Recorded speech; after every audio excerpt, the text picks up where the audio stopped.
So last video, we had just gotten the Jeep running, driving, kind of like we were comfortable with the way it was running. Yeah. And we wanted to drive it on the street some more, but none of the lights worked, the horn didn't work, and things like that. So really the next like couple weeks of work before we went back to the US, we were focused on making the Jeep street legal.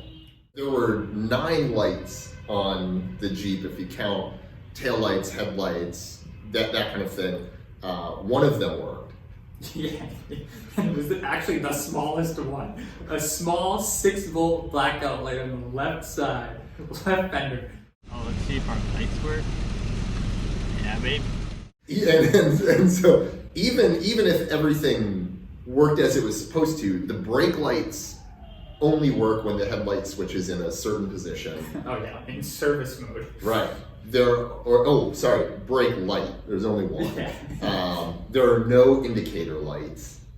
Right. Yep. And everything's 6-volt anyways. So We had to replace all of the light bulbs.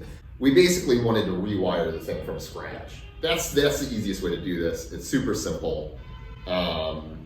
And doing so, we could fix all of the issues. We could install 12-volt lights. We could install indicators.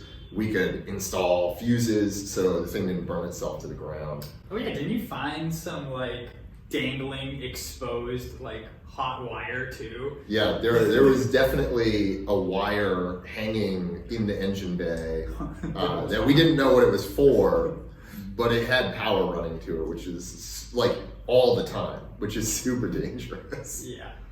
I had brought over a bunch of switches from the US, but we still needed to source a fuse box and a couple other small items. Beer Sings, I think, was Yeah. our go-to auto shop. I think my favorite shopping moment was he came out holding a couple fuse boxes and he said, "But these don't fit your vehicle." We said, "That's fine, I'll take this one." And he got a little defensive, I think, and said, "No, but you need an electrician to install this." And this is my favorite point, is I just pointed at myself and said, "I'm the electrician." We needed taillights that had turn signals in them, or we wanted taillights that had turn signals in them.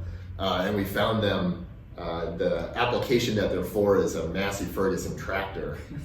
I don't even know what that is. I don't know what a Massey Ferguson tractor is to this day, but we got their taillights.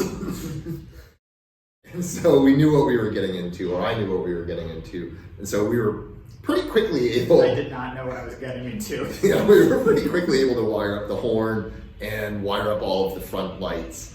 No problem. Another day or two, we got all the rear lights installed. We were testing everything. It all seemed to work. Yeah. Well, we were ready to go for a drive. We were ready to drive on the street. You stepped on the start button. The Jeep didn't start. It turned. It half turned, and then made this like noise. Additionally, the indicator stopped working. The horn didn't work. So nothing we did was working now. Yeah. It's late at night, maybe like 9 o'clock. We've been working all day since 8 in the morning. Getting kind of frustrated. We have no idea what's happening. We're just kind of scratching our heads. I kind of just figured, oh wait, it's like daytime in the US. We can actually communicate with people. We can call for help. Yeah, and so I sent a message to Peter Florence really quickly, who is like wiring guru, and he got back to us and jumped on the phone and did a good job calming me down. And basically his advice was work through issues one by one.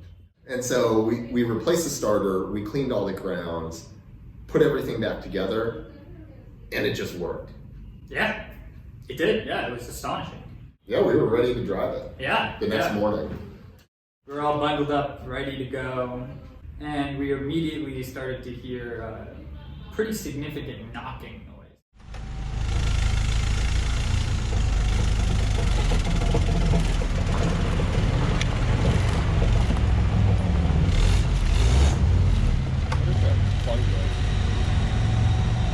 Noticeable clunking. It sounded definitely like front driveline noise. it wasn't good. So I got underneath, and there was more play in the drive shaft than I've felt in any other drive shaft before. And so my mind immediately went to, well, there's something wrong in the diff. Yeah, we were a little frustrated, a little flustered that we kind of gotten past this wiring circuitry issue.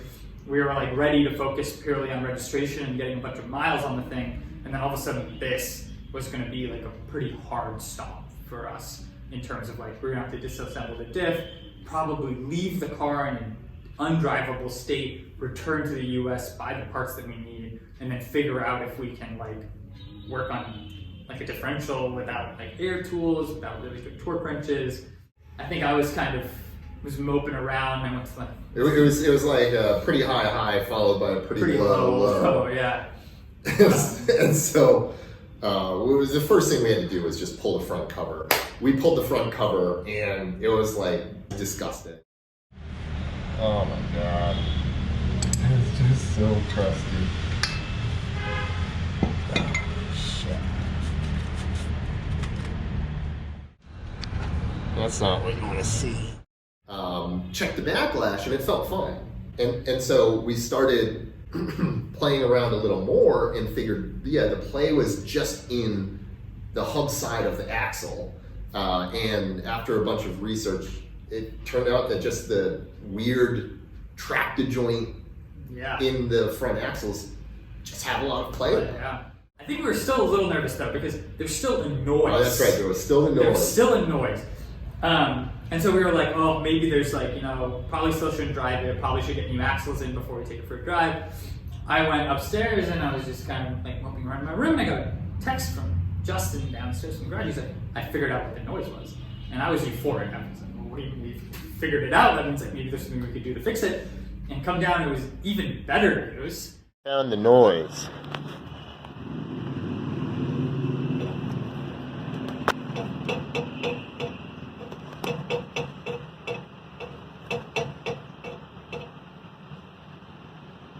I'm glad that's it. All we had to do was lower the exhaust an inch, and it was fixed. I think we bundled up, we got the GoPro ready, and we decided to take it for kind of a longer spin.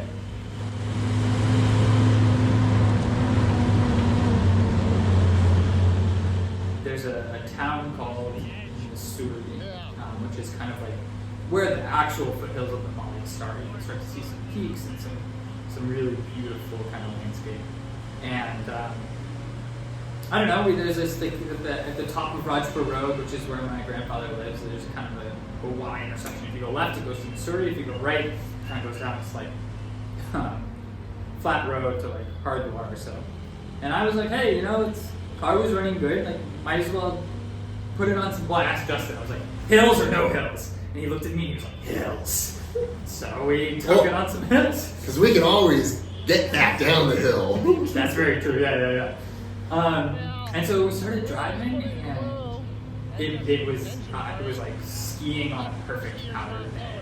And I was just the car was running. We were kind of cruising up these really windy, really pretty road up into the Himalayas. It was nice and sunny. Yeah, it was sunny. The temperatures were reasonable. We were all bundled up, and the car felt unstoppable. I mean, like the brakes were working well. You could climb pretty much anything in first gear. We were able to cruise up. We even passed some people, some small auto rickshaws on the way up, and we just kept going higher and higher and higher. We're nearing like 6,000 feet, and I was like, we might as well just go all the way up to Missouri, which I think is around 7,000 feet, which is pretty impressive for a car that was 80 years old. Yeah, the Jeep was running great. Turned it around, came back down, so you could get to I think an appointment at the RTO. Yeah, it was definitely I think for both of us the high point of the trip. Yeah, it felt good. We put around 300 hours or so of work combined into this Jeep, and it kind of just all came together on that trip. It just ran really well. It felt really good, and it just felt good to be up in the fresh air in the mountains in the sunlight. Just a smile across my face for sure.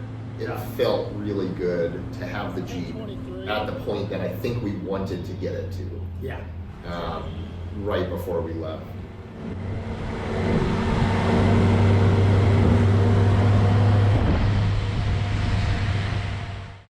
So our plan was to go back to the U.S. I had to go back because my visa was expiring. Yep.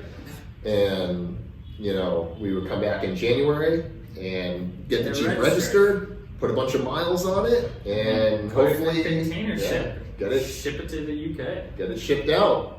So that's I think that's what we'll cover in the next video. Yeah. Until next time.